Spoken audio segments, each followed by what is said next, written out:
যেখানে স্বয়ং কবিগুরু রবীন্দ্রনাথের স্বীকারোক্তি রয়েছে, সেখানে চোখ বন্ধ করে ভরসা করা ছাড়া বাঙালি তথা ভারতীয়র উপায় বাকি। বোর্নভিটার সেবনে উপকার পাইয়াছি। 1937 সালের বিজ্ঞাপনে নোবেলজয়ী কবিগুরু রেহান উদ্ধৃতিকেই তুলে ধরে ফুড ড্রিঙ্কস প্রস্তুতকারী সংস্থা বোর্নভিলে ক্যাডবেরি কোম্পানি। আর তারপরে রবি ঠাকুর যদি মার্গদর্শন হন, ঋত্বিক রোশন থেকে কাজল হলেন তার অনুসারী। আর এদের অনুসারী আপামর ভারতীয়। সময় বদলেছে, বিজ্ঞাপন বদলেছে, কালের নিয়মে বদল হয়েছে বিজ্ঞাপনে ব্যবহৃত মুখও, কিন্তু বোর্নভিটায় বাঙালির ভরসা থেকেছে অটুট। প্রায় প্রত্যেক মধ্যবিত্তের ছোটবেলার স্মৃতিতে হরলিক্স, কমপ্ল্যান বা বোর্নভিটা নেই হতেই পারে না। বঙ্গজীবনের প্রত্যেক মাই হয়তো মনে করে যে শিশুর স্বাস্থ্যের জন্য বোর্নভিটা, হরলিক্স বা কমপ্ল্যানের মতো ড্রিঙ্ক পাউডারগুলো বিশেষভাবে সহায়ক। কিন্তু জানেন কি, এনসিপিসিআর বা ভারতের national commission for protection of child rights বোর্নভিটাকে নোটিশ পাঠিয়ে সমস্ত বিভ্রান্তিকর বিজ্ঞাপন বন্ধ করার নির্দেশ দিয়েছে। আজ আমরা এই ভিডিওতে আলোচনা করব কিভাবে বোর্নভিটা হেলথ ড্রিঙ্কস হয়ে উঠল তার ইতিহাস, আর সেই সঙ্গে আলোচনা করব বোর্নভিটাকে হারাতে হলো কেন হেলথ ড্রিঙ্কসের তকমা তাও। বোর্নভিটা, যাকে ছোটবেলা থেকেই আমরা প্রায় প্রত্যেকেই জেনে এসেছি যে বুদ্ধির বিকাশের সহায়ক, পুষ্টিকর, স্বাস্থ্যসম্মত হেলথ ড্রিঙ্ক পাউডার, আজকের দিনে দাঁড়িয়ে সেই হেলথ ড্রিঙ্ক পাউডারটি চিহ্নিত হয়েছে নির্ধারিত মাত্রার বেশি চিনি এবং অন্য যে কোনো বিশেষ স্বাস্থ্যসম্মত গুণে গুণান্বিত না হওয়ার অভিযোগে, যাতে আপনার পরিবারের শিশুটি স্বাস্থ্যবর্ধন বা বলা যায় টলার, শার্পার বা স্ট্রঙ্গার হতে পারে। বরং এনসিপিসিআর দাবি করেছে বোর্নভিটা স্বাস্থ্যসম্মত তো নয়ই, বরং এতে উচ্চ মাত্রায় চিনি সহ এমন কিছু উপাদান আছে যাতে স্বাস্থ্য প্রভাবিত হতে পারে, শিশুর ক্ষতি হতে পারে। এনসিপিসিআর মন্ডলেজ ইন্টারন্যাশনালের ভারতীয় ইউনিটের প্রধান দীপক আয়ারকে পাঠানো এক নোটিশে বলেছে যে বিভ্রান্তিকর বিজ্ঞাপনগুলোর প্রচার সত্বর বন্ধ করতে। সেই সঙ্গে ভারতের বাণিজ্য ও শিল্প মন্ত্রক সমস্ত ই-কমার্স সংস্থাগুলি, যেমন অ্যামাজন, ফ্লিপকার্ট, এইরকম আর কি, তাদের কাছে নির্দেশ পাঠিয়েছে যে বোর্নভিটা, হরলিক্স ইত্যাদির মতো ড্রিঙ্ক পাউডারগুলোকে হেলথ ড্রিঙ্ক ক্যাটাগরিতে আর নতুন করে না ফেলতে। বোর্নভিটা প্রথমে তৈরি করে ব্রিটিশ সংস্থা ক্যাডবেরি, দুনিয়ার দ্বিতীয় বৃহত্তম কনফেকশনারি সংস্থা এটি। 2010 সালে এই ক্যাডবেরি কিনে নেয় আমেরিকার মন্ডলেজ সংস্থা, যার তৎকালীন নাম ছিল ক্রাফট। 2012 সালে নাম পরিবর্তন করে সংস্থাটি এবং নাম দেয় মন্ডলেজ। এদের অন্যান্য বিখ্যাত ব্র্যান্ডগুলি হলো Tang, Oreo, 5 star, Cadbury dairy milk ইত্যাদি। এটি মূলত একটি কনফেকশনারি, ফুড, বেভারেজ এবং স্ন্যাক্স কোম্পানি। এদের মোট রেভিনিউ বর্তমানে $26.5 বিলিয়ন বার্ষিক ডলার এবং প্রায় 160টি দেশে এদের ব্যবসা ছড়িয়ে আছে। 1824-এ ক্যাডবেরি নামে এক ব্যক্তি ইংল্যান্ডের বার্মিংহামে একটি চা কফির দোকান শুরু করেন। সেখানেই তিনি কোকো ফলের বীজ শুকিয়ে গুঁড়ো করে দুধের সঙ্গে মিশিয়ে একটি ড্রিঙ্ক তৈরি করে সকলকে পুশিং সেল করতে থাকেন। লোকেরা তার তৈরি ড্রিঙ্ক বেশ পছন্দ করছিল এবং ক্যাডবেরি কোকো বীজ আফ্রিকা এবং সাউথ আফ্রিকা থেকে আগত বলে প্রচার করতেন। জন ক্যাডবেরির এই স্বাভাবিক প্রচারে লোকের আকর্ষণ বৃদ্ধি পেতে থাকে এবং এই অজানা প্রাণীও সকলের কাছে ভীষণভাবে জনপ্রিয় হয়ে ওঠে। ক্যাডবেরি প্রোডাক্টের দাম বাড়িয়ে রাখেন এবং শহরের ধনী ব্যক্তিদের মধ্যে বিজনেস টার্গেট করেন, কারণ দরিদ্ররা সাধারণত দেখা যায় ধনী ব্যক্তিদের জীবনধারা ফলো করে। বিজনেসে এই পদ্ধতিকে আপ টু বটম পদ্ধতি বলে পরিচিতি দেওয়া হয়। ধীরে ধীরে শহরের অনেকের মধ্যে এই চাহিদা বৃদ্ধি পায় এবং তখন ক্যাডবেরি নিজের বড় ভাই বেঞ্জামিনকে নিয়ে ব্যবসা বৃদ্ধি করত। এরপরে ক্যাডবেরি ব্রাদার্স অব বার্মিংহাম নামে ব্রিটেনে তারা বিখ্যাত হয়ে ওঠেন। 1840-এ এই দুই ভাই ব্রিটেনে ব্রিজ স্ট্রিটে তাদের প্রথম ফ্যাক্টরি স্থাপন করেন এবং 1842-এর মধ্যে ক্যাডবেরি ব্রাদার্স 11 রকমের কোকো আর 16 রকম ড্রিঙ্কিং চকলেট বিক্রি করতে শুরু করেন। এদের নাম ব্রিটেনের সফল উদ্যোক্তাদের মধ্যে গণ্য হতে শুরু করে। 1850 সালে ব্রিটেন সরকার কোকো বীজের উপর যাবতীয় শুল্ক খুব কম করে দিয়েছিল, যার সব থেকে বেশি লাভ হয়েছিল বোর্নভিটা তৈরি করা কোম্পানি ক্যাডবেরি। বিদেশ থেকে আরও সস্তায় কোকো বীজ কেনা সম্ভব হলো, ফলে তারা বিভিন্ন নিজেদের আরও নানা প্রোডাক্ট বার করতে শুরু করলো। পরিণামে এদের ব্যবসা আরও দ্রুত বৃদ্ধি পেতে থাকলো পুরো ব্রিটেনে। 1854 সালে ব্রিটেনের রাজকুমারী ভিক্টোরিয়ার তরফে একটি শাহী ফরমান জারি করা হলো, যাতে লেখা ছিল এদের চকোলেট কুইন ভিক্টোরিয়া খুব পছন্দ হয়েছে। এই কারণে এবার থেকে ক্যাডবেরি ব্রাদার্সদের তাদের জন্য বিশেষ চকোলেট বানাতে হবে। ব্রিটেনের রয়্যাল ওয়ারেন্ট সার্টিফিকেট কেবলমাত্র তাদেরই দেওয়া হয় যাদের প্রোডাক্ট খুবই ভালো এবং রাজা বা রানী বা রাজপরিবারের লোকেরা যার ব্যবহার করেন।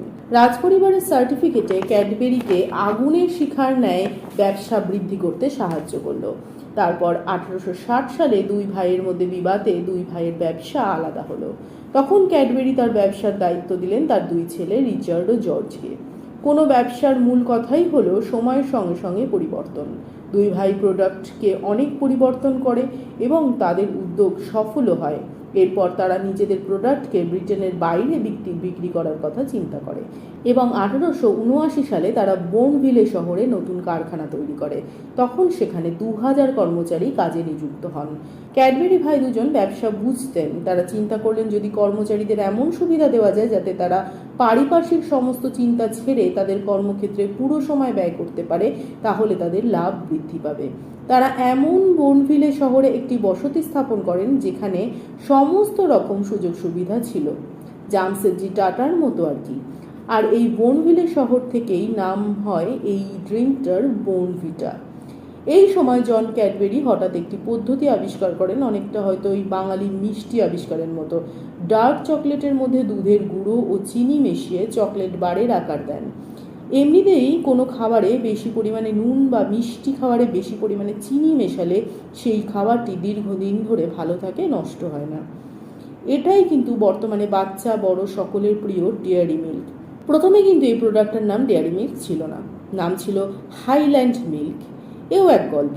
একদিন একটি ছোট্ট মিষ্টি মেয়ে এই হাইল্যান্ড মিল্ক টেস্ট করে বলে ওঠে, মনে হচ্ছে যেন ডেয়ারি মিল্ক খাচ্ছি। ব্যাস, জর্জের মনে ধরে যায় কথাটি। তখনই এই প্রোডাক্টটির নাম বদলে তিনি রাখেন ডেয়ারি মিল্ক। তারা কিন্তু এই সময় বিজ্ঞাপন দিতেও শুরু করেন। আজ থেকে 200 বছর আগেও বিজ্ঞাপনের মাহাত্ম্য কিন্তু তারা বুঝেছিলেন। তারা বিজ্ঞাপনের মার্কেটিং বৃদ্ধিতে বেশ সফল হন। ক্যাডবেরি ব্রাদার্স বুঝেছিলেন ক্যাডবেরির বাজার পেতে পক্ষে জনগণের মনে একটা সফট কর্নার তৈরি করা প্রয়োজন, আর তারা টার্গেট করেন বাচ্চার মায়েদের। এমনিতেই বোর্নভিটা দুধে মিশিয়ে খেতে হতো। তারা অ্যাডে দেখাতে শুরু করলেন এবং বোঝাতে শুরু করলেন যে বোর্নভিটাতে অনেক রকম পুষ্টিগুণ ও ভিটামিন আছে যাতে বাচ্চাদের গ্রোথ ও ডেভেলপমেন্টের জন্য সহায়ক। তারা বুঝেছিল একটা বিষয় যে বাচ্চারা সহজে দুধ খায় না। যদি দুধে চকলেট মিশিয়ে খাওয়ানো হয় তারা সহজেই তা খেয়ে নেয়, কিন্তু সাধারণ মধ্যবিত্তের কাছে দুধে চকোলেট মিশিয়ে খাওয়ানোটা যথেষ্ট খরচ সাপেক্ষ। কিন্তু প্রোডাক্টটিকে যদি বোঝানো হয় এভাবে যে বাচ্চারা এটা যদি খায় তাহলে বুদ্ধিমান হবে, শক্তিমান হবে, তাহলে কিন্তু বাচ্চার মায়েরা সহজে তাদের প্রাত্যহিক ইঁদুর দৌড়ে বাচ্চাকে এক কদম এগিয়ে রাখার জন্য যতই দামি হোক না কেন সেই প্রোডাক্টটি কিনবে এবং বাচ্চাকে খাওয়াবে। এরপর সমগ্র বিশ্বের সঙ্গে সঙ্গে ভারতেও অনুপ্রবেশের চেষ্টা শুরু করে বোর্নভিটা। কিন্তু প্রাথমিক স্তরে বোর্নভিটাকে নিয়ে সাধারণ মানুষের মধ্যে একটা বিদ্বেষ ছিল। ভারতীয়দের মধ্যে ব্রিটিশ প্রোডাক্টকে নিয়ে যেহেতু একটা সাফোকেশন ছিল স্বাভাবিক কারণেই, তারা কিন্তু সহজে বোর্নভিটাকে গ্রহণ করেনি। তাছাড়া এই প্রোডাক্টটি যেহেতু ধনীদের মধ্যেই কেবল জনপ্রিয় ছিল আর ভারতের অধিকাংশ জনগণই ছিল দরিদ্র, এই কারণে বোর্নভিটা ধনীদের তখন টার্গেট করে বিজ্ঞাপন দেওয়া শুরু করে। কিন্তু অধিকাংশ লোক দরিদ্র হওয়ার কারণে এদের প্রোডাক্ট প্রাথমিকভাবে বেশি ভ্যালু পায়নি। এরা তখন অল ইন্ডিয়া রেডিওতে বোর্নভিটা কুইজ শুরু করে আর প্রচার করতে থাকে বোর্নভিটা খেয়েই এই সমস্ত জিতে যাওয়া বাচ্চারা বুদ্ধিমান হয়ে উঠেছে। বাস্তবে ধনী ব্যক্তির বাচ্চারা কিন্তু খুব সহজেই সফল হয়, এটা আপনিও জানেন। বই না কিনতে পেরে কম নম্বর পাওয়া ছাত্রের উদাহরণ আপনি আমি সকলেই জানি। তাছাড়া ধনী বাবা মা স্বাভাবিকভাবেই সচেতন হন। তারা তাদের বাচ্চাদের যেমন সাফল্যের শিখরে পৌঁছে দিতে পারেন তেমন বোর্নভিটাও কিনে দিতে পারেন। আর ক্যাডবেরি কোম্পানি এই বিষয়টাকেই নিজেদের বিজনেস স্ট্র্যাটেজি হিসেবে গ্রহণ করে। তারা brought up right, Bournvita bite বা goodness that grows with you ইত্যাদি বলে প্রচার করতে শুরু করে। লাইভে কুইজ প্রতিযোগিতা শুরু করে এবং উইনারদের দিয়ে অ্যাড দেখানো শুরু করে যে তারা বোর্নভিটা খেত এবং এই কারণেই তাদের বুদ্ধি বৃদ্ধি পেয়েছে। অনেকটা ওই ছায়া প্রকাশনীর মতো আর কি। রবীন্দ্রনাথের উদ্ধৃতিও তখন তারা বিক্রি করতে শুরু করে বিজ্ঞাপনে। আর এটাতে ভারতে যে বিক্রি বৃদ্ধি পাবে এতে আর সন্দেহ কি। টিভিতে যখন শুরু হয় বোর্নভিটা কুইজ, যা পরিচালনা করত বর্তমান টিএনসি নেতা ডেরেক ওব্রায়েন। এতে ইন্ডিয়াতে প্রায় 60% হেলথ ড্রিঙ্ক মার্কেট ক্যাপচার করতে সক্ষম হয় বোর্নভিটা। ভারতে হেলথ ড্রিঙ্কের মার্কেট 11,000 কোটি। আর এতে লিডিং হলো বোর্নভিটা, বাকি হরলিক্স, কমপ্ল্যান, গ্লুকন-ডি এসব মিলিয়ে 25%। 2021 সালে ভারতে এই সমস্ত হেলথ ড্রিঙ্ক বলে প্রচারিত মিল্ক প্রোডাক্টগুলো বা বেভারেজ বিক্রি হয়েছে $10.3 বিলিয়ন। হাস্যকর, পাকিস্তানে বিদেশি মুদ্রা ভাণ্ডার মোট $8 বিলিয়ন, আর এর থেকে $2 বিলিয়ন বেশি অর্থাৎ $10 বিলিয়ন হরলিক্স আর বোর্নভিটাই খেয়ে ফেলেছে ভারত।